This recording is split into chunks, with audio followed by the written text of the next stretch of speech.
ఉన్న బంగారాన్ని విడిపించి ఆ రోజు ఆన్లైన్ రేటుకే మేము కొంటాం. Sharma gold company. నమస్కారం, నేను మీ జాహ్నవి. మనతో ఉన్నారు ప్రముఖ జ్యోతిష్య వాస్తు పండితులు, ప్రముఖ ఆధ్యాత్మికవేత్త, జ్యోతిష్య వాస్తు శిక్షణ నిపుణులు, లలిత ఉపాసకులు బ్రహ్మశ్రీ నానాజీ పట్నాయక్ గురువు గారు. సూక్ష్మంలో మోక్షం ఈ ప్రత్యేక కార్యక్రమం ద్వారా మనకున్నటువంటి ప్రతి సమస్యకి ఎంతో చక్కటి సొల్యూషన్స్ గురువు గారు అందిస్తూ ఉన్నారు కదా. మరి ఈ రోజు కూడా మనందరికీ ఉపయోగపడే ఒక చక్కటి ప్రశ్నతో నేను సిద్ధంగా ఉన్నాను. మరి గురువు గారిని అడిగేది. నమస్కారం గురువు గారు. శ్రీమాత్రే నమః.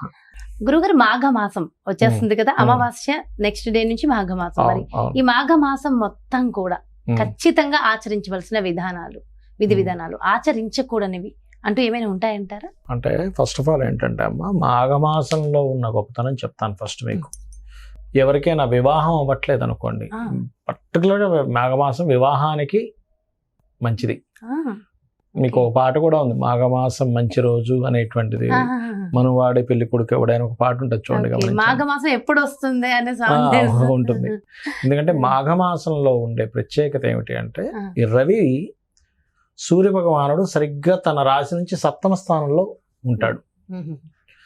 సప్తమ స్థానంలో ఉండి జీవులు ఎవరైతే వివాహం చేసుకుందామని కుదరట్లేదో, మాఘమాసంలో మేము పెళ్లి చేస్తామని ఎవరైనా సరే సంకల్పించుకుంటే అయిపోతుంది వివాహం. గుర్తుపెట్టుకోండి. అవునా? మాఘమాసంలో పెళ్లి చేయాలి అని ఎవరైనా సంకల్పించుకుంటే అవుతుంది. ఎందుకు అంటే సూర్య భగవానుడు కుంభరాశిలో సంచరించేటప్పుడు సహజ 11వ రాశి అది. సహజ 11వ రాశి అయ్యి అదేం చేస్తుందంటే వివాహ ప్రయత్నము, వివాహ సంబంధించిన నిర్ణయాలు, వివాహ సంబంధించిన విషయాలను యాక్టివేట్ చేస్తుంది. స్త్రీ పురుషుల యొక్క కలయికను యాక్టివేట్ చేస్తుంది. అది ఏది వివాహ సంబంధించిన విషయంగా, ధార్మికంగా, అధర్మంగా కాదు. అందుకని అదేవిధంగా మఖా నక్షత్రంలో చంద్రుడు పౌర్ణమి రోజు ఉంటాడు కాబట్టి దాన్ని మాఘమాసము అంటారు. ఎందుకు? కుంభరాశిలో రవి ఉన్నప్పుడు చంద్రుడు పౌర్ణమి రోజు ఏమవుతుంది, సింహరాశిలో ఉన్న మఖా నక్షత్రం మీదకి వెళ్తాడు. అందుకని అది మాఘమాసం. ఎప్పుడైనా మనకు పౌర్ణమి రోజు ఏ నక్షత్రం మీద చంద్రుడు ఉంటే ఆ మాసంగా చెప్తారు. ఓకే. అయితే మీకు రకరకాల సాధనలు ఉంటాయి చూసారా. ఏది పలానా దేవతా ఉపాసన చేశానండి, లేకపోతే పలానా వ్రతం చేసుకున్నాము అంటూ ఉంటారు చూసారా. ఈ మాఘమాసానికి ఉన్న గొప్పతనం ఏమిటంటే 2 రకాల ఉపయోగాలు ఇస్తుంది. మీరు ఈ మాఘమాసంలో చేసేటువంటి వ్రతానికి కావచ్చు, పూజకు కావచ్చు, ఏదైనా. ఏమిటా 2 రకాలు? ఒకటి ధనాభివృద్ధినిచ్చేటువంటిది. అంటే ఇప్పుడు మీకు ఎవరికైనా ధనం రావాలి, లక్ష్మీదేవికి సంబంధించినటువంటి ఏవైతే ఉంటాయో అవి ఎన్ని రకాలుగా అవన్నీ మీరు చేశారంటే ధనం ప్రాప్తి వస్తుంది. అదేవిధంగా ఎవరికైనా 2 రకాలని చెప్పాను. ఒకటేమో ధనము, రెండవది ఏంటంటే భూమి మూలంగా లాభం పొందాలను, లేకపోతే మన అకాల మృత్యువులు ఉంటాయి చూసారా. అకాల మృత్యువు ఉందండి, మాకు ప్రాబ్లం ఉందండి అనుకునేటువంటి వారు, లేదా గుప్తంగా కొన్ని రోగాలు ఉంటాయి కొంతమందికి, అది బయటకు కనబడవు. అలాంటప్పుడు మాఘమాసంలో గనక ఎవరైతే చంద్రశేఖర అష్టకం చదువుతారో వారికి గుప్తంగా ఉండేటువంటి రోగ సంబంధించిన దోషాలు పోవడము, ఆయుష్ పెరగడం జరుగుతుంది. మాఘమాసంలో చేసేటువంటి పూజకి ఆయుష్ పెరుగుతుంది, అపమృత్యు దోషాలు పోతాయి. ఇది అన్నమాట ఇస్తుంది. ఎందుకంటే సహజ పంచమాధిపతి అంటారు రవిని. ఈ సహజ పంచమాధిపతి తన స్థానం నుంచి ఆపోజిట్ స్థానంలో ఉండి న్యాచురల్ సైన్ నుంచి 11th house లో ఉన్నాడు. పంచమ స్థానం అంటే మనకి ఉపాసనా స్థానం. ఉపాసనా స్థానాధిపతి సహజ లాభంలో ఉన్నాడు. అంటే మీ ఉపాసన ఏదైతుందో, మీ ఆలోచన ఏదైతుందో ఫుల్ఫిల్ అయ్యేటువంటి స్థానంలో వెళ్ళి కూర్చున్నాడు. అప్పుడు మీ ఆలోచనలో ఏవేవి ఎక్కువగా అంటే కుటుంబాభివృద్ధి కానివ్వండి, ధనాభివృద్ధి కానివ్వండి, మీరు ఏదైనా సరే ఒక దాన్ని పొందాలనుకునేటువంటి చేసేది ఏదైతే ఉందో అది ఇస్తుంది. రెండోది అపమృత్యు దోషాలు తీస్తుంది. అయితే ఈ మాఘమాసంలో చేయవలసింది, ఇప్పుడున్న గ్రహస్థితి రీత్యా చేయవలసింది ఏమిటి, అసలు ఏ ఉపాసనలు చేయడం వల్ల బాగుంటుంది, ఇప్పుడున్న గ్రహస్థితి ఏమిటి అంటే, ఈ రవి భగవానుడు శనితో కనెక్ట్ అయి ఉంటాడు మాఘమాసంలో. ఇప్పుడున్న ప్రతిసారి కాదు. మనం లాస్ట్ టైం కూడా చెప్పుకున్నాం ఏమంటే దేశపరంగా కూడా కొన్ని ఇబ్బందులు ఉన్నాయి, ఇది అల్లర్లు, గొడవలు ఇవన్నీ కూడా రాబోతున్నాయని చెప్పాను. ఇది ఫిబ్రవరి నుంచి స్టార్ట్ అవుతుంది, ఒక 4 నెలల పాటు అని. దాంట్లో కూడా ఇబ్బంది పడకుండా ఉంటుంది ఈ మాఘమాసంలో చేసేటువంటి చేస్తేనా? వీటి వల్ల. అంటే అట్లాంటి వాటిల్లో మనం ఇరుక్కోకుండా ఇబ్బంది పడకుండా ఉంటాం. అబ్బా ఈ 4 నెలలు జాగ్రత్తగా ఉండాలని కూడా సూచించారు. అటువంటి కండిషన్స్ కనబడుతున్నాయి కూడా. పూజలు ఏమైనా హోమాలు వ్రతాలు చేసుకోవచ్చు. చేసుకోవడం మంచిది. ఈ మాఘమాసంలో ప్రత్యేకంగా శనితో వెళ్ళి కలుస్తున్నాడు కాబట్టి చండీ చేసుకోవచ్చు. చెండి ఇప్పుడు చండీలో చాలా మందికి ఏమవుతుందంటే తర్పణం చేస్తే బాగుంటుంది. అలాంటప్పుడు తర్పణం చేసుకోవాలి చండీతో. ఓకే. అయితే సహజంగా అమ్మవారు ఎప్పుడు కూడా హోమప్రియ, అంటే హోమం అంటే ఇష్టం అమ్మవారికి. అదే విష్ణువుకి అయితే అలంకార ప్రియుడు అంటూ ఉంటారు. రుద్రుడు అభిషేక ప్రియుడు, అది ఈశ్వరుడు అయితే, శివుడైతే. ఆ రకంగా చండీ చేసుకోవడం ద్వారా ఖచ్చితంగా ఉండేటువంటి దోషాలు తొలగించే కాంబినేషన్ లో ఉన్నాడు ఇప్పుడు సూర్య భగవానుడు. సో అదొకటి చేసుకోవచ్చు. అయితే మాఘ స్నానాలు కూడా విశేషమైన చేస్తుంటారు. మాఘమాసం ఉదయం పూట స్నానం చేయడము ఇవన్నీ కూడా చేస్తూ ఉంటారు. మాఘ స్నానం చేస్తుంటారు, తీర్థయాత్రలకు వెళ్ళి స్నానాలు చేస్తూ ఉంటారు, నదీ స్నానాలు చేస్తూ ఉంటారు. కాబట్టి విశేషంగా అపమృత్యు దోషాలు ధనాభివృద్ధికి బాగా ఉపయోగపడుతుంది.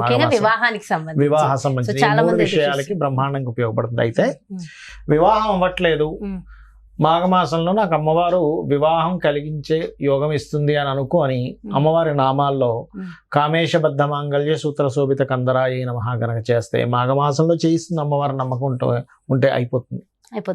అయితే అది ఎలా చేయాలి? సూర్య శని గ్రహాల దగ్గర దీపారాధన చేసి సూర్య భగవాను చూస్తూ ఆ మంత్రం చేయాలి ఒకటి. లేదా వెంకటేశ్వర స్వామి ఆలయంలో కానీ వెంకటేశ్వర స్వామి పటం ముందు కానీ కూర్చొని చేయొచ్చు, లేదా కాళికా అమ్మవారి పటం ముందు కూర్చొని, లేదా చండీ అమ్మవారు అనుకొని చేయొచ్చు ఒకటి. అది వివాహం కోసం.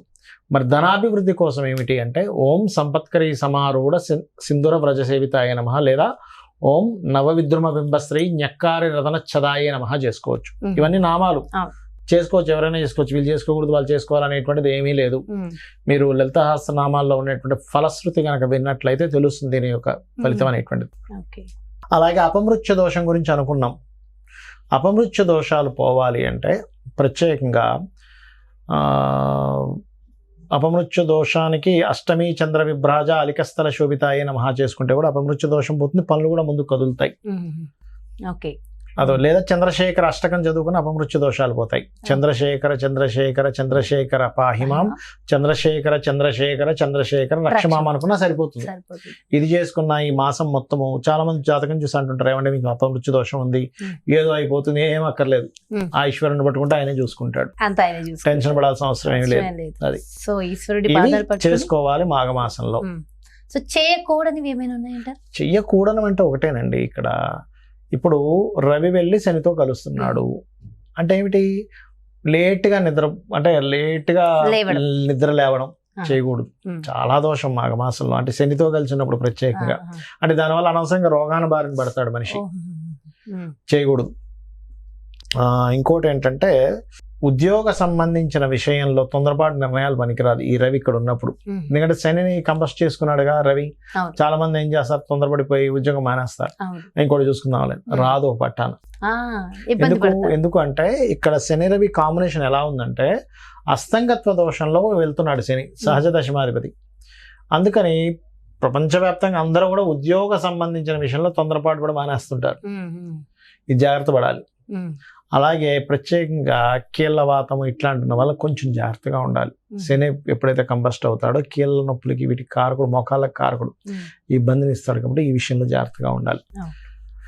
మరొకటి ఏంటంటే నూనె పదార్థాలు దానం ఇవ్వడం మంచిది, ఎక్కువగా తీసుకోవడం, దానం ఇవ్వడం మంచిది ప్రధానంగా. అదిగాక శని రవి కలిసి ఉన్నప్పుడు తలకి వీలైనంత మటుకు నూనె పెట్టుకోవడం తగ్గించాలి. అది కూడా ఆదివారాలు ప్రత్యేకంగా ఇబ్బంది ఇస్తుంది. సహజంగా కూడా నూనె వాడకూడదు ఆదివారం నాడు. ఈ సమయంలో మరింత ఎక్కువ ఇబ్బంది ఇస్తుంది నూనె కనుక వాడినట్లయితే. అసలు ఆదివారమే, కేవలం ఆదివారం, అన్ని రోజులు చెప్పట్లేదు, కేవలం ఆదివారం శాస్త్రంలో చెప్పారు. ఆదివారం కాస్త తలకు నూనె పెట్టుకోకు, ఏం కొంపలేం ములిగిపోగా నూనె పెట్టుకోకపో. ఎవరికైనా నాకు తలనొప్పి వచ్చేస్తుందండి పెట్టుకోపోతానంటే వాళ్ళు పెట్టుకోండి. అనారోగ్యంగా ఉంటుందండి అంటే వాళ్ళకి ఎగ్జామ్షన్, ఇది సంబంధం లేదు. అది కొంతమందికి నూనె పెట్టుకోకపోతే తలనొప్పి వచ్చేస్తుంది, అలాంటి వాళ్ళకి నో ప్రాబ్లం. చాలా చాలా డీటెయిల్ ఇన్ఫర్మేషన్ ఇచ్చారు గురువు గారు. Thank you so much. నమస్కారం. శ్రీమాత్రే నమః.